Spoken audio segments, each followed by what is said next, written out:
Assalamualaikum, halo teman-teman, masak bareng Meli yuk. Hari ini saya akan bagikan resep oseng pepaya muda pedas untuk buka puasa.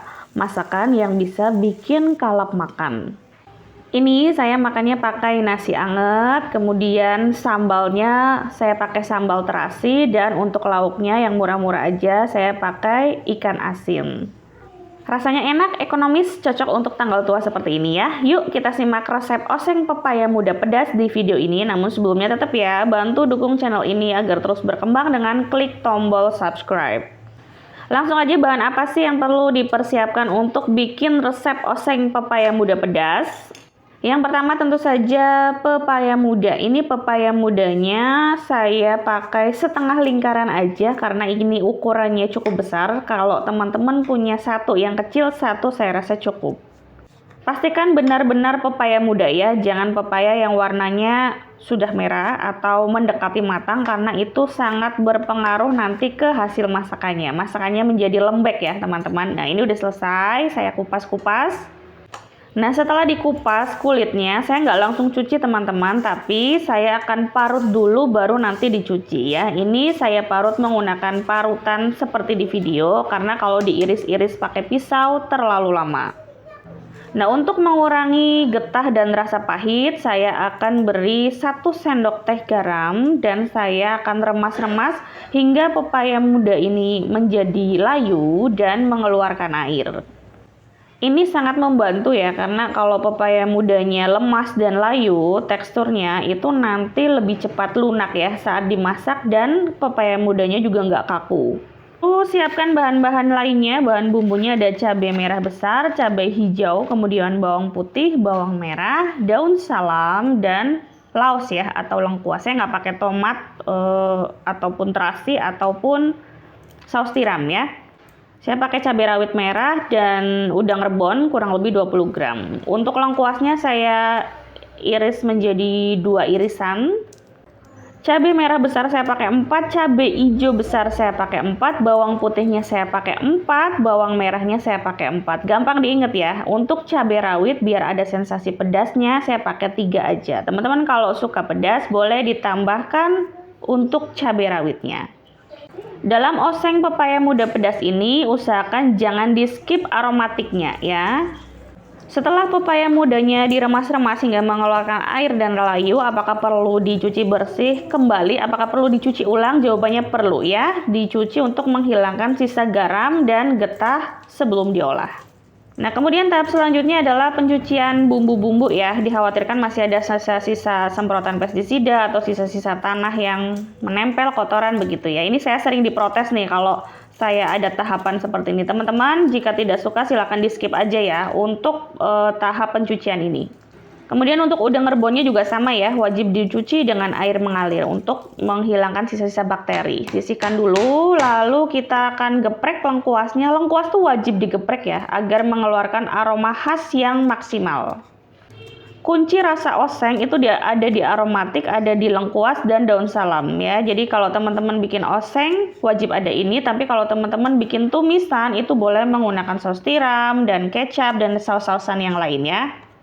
Untuk tahap selanjutnya saya akan iris-iris terlebih dahulu cabai hijaunya. Saya iris tipis menyerong. Nah, jika sudah selesai, ini kita sisihkan terlebih dahulu. Dilanjut untuk cabai merahnya juga sama. Saya akan iris-iris tipis menyerong menyerupai cabai hijau yang besar. Jadi disamakan aja biar senada ya. Begitu pula dengan cabai rawit yang merah. Apakah oseng pepaya muda ini bumbunya harus diiris-iris, tidak bisa di blender? Tentu saja bisa ya, kembali lagi sesuai selera teman-teman. Lanjut untuk bawang-bawangannya, bawang merah sama bawang putihnya juga ini saya akan iris tipis-tipis aja. Teman-teman kalau mau digeprek kemudian dicincang kasar juga boleh. Lanjut kita goreng udang rebonnya.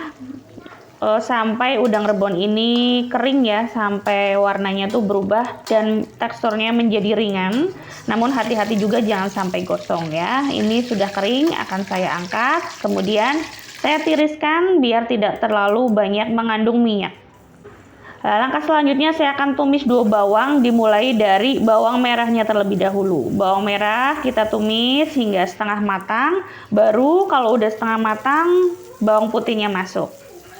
Biarkan kedua bawang ini sampai benar-benar matang ya teman-teman, baru dimasukkan bahan yang lain. Nah, kalau udah matang, udah ringan, udah berubah warna kecoklatan, baru dimasukkan cabenya.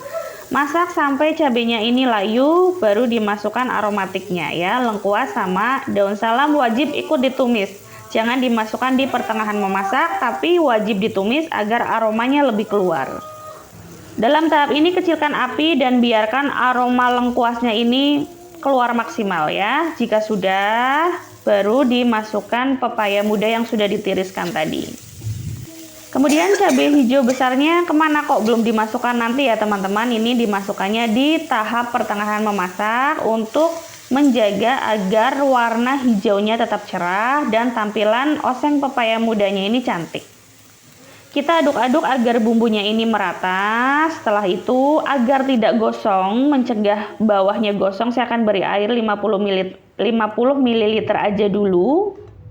Kemudian wajib ditutup biar cepat matang ya. Jangan sampai masak oseng pepaya muda itu nggak ditutup, karena dijamin nanti hasilnya akan lama matangnya. Akan lama dia teksturnya itu lembut ya. Dia akan tetap keras kalau nggak ditutup. Karena airnya sudah habis, saya beri 50 ml lagi untuk melarutkan seasoning. Ada seasoningnya, saya beri 1 sendok teh garam.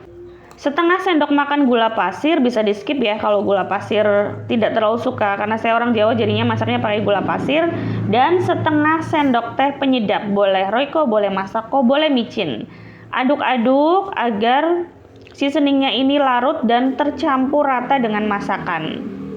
Oseng pepaya muda ini bisa juga ditambahkan dengan tempe yang sudah digoreng terlebih dahulu, atau dengan kecambah delai, atau bisa juga dengan daun melinjo. Nah, ini udah di pertengahan memasak, cabai hijau besarnya udah bisa dimasukkan. Aduk-aduk agar cabai hijau besarnya ini sedikit layu dan matang merata ke semua bagian masakan. Baru dimasukkan udang rebon yang sudah digoreng ya. Kita aduk rata dan biarkan kuahnya atau airnya ini menyusut terserap habis. Aduk-aduk dengan api sedang aja untuk lebih memaksimalkan kematangan dari pepaya muda ini. Jadi biar pepaya mudanya itu benar-benar teksturnya lembut ya teman-teman. Jangan lupa untuk selalu koreksi rasa. Kalau rasanya udah sesuai bisa diangkat, kalau belum silahkan diperbaiki dulu ya. Nah, ini dia oseng pepaya muda pedasnya sudah matang, siap disajikan di piring saji. Semoga resepnya bermanfaat. Mohon maaf jika ada salah kata atau penyampaian. Yang baik silakan diambil, yang buruk silakan dibuang. Wassalamualaikum warahmatullahi wabarakatuh.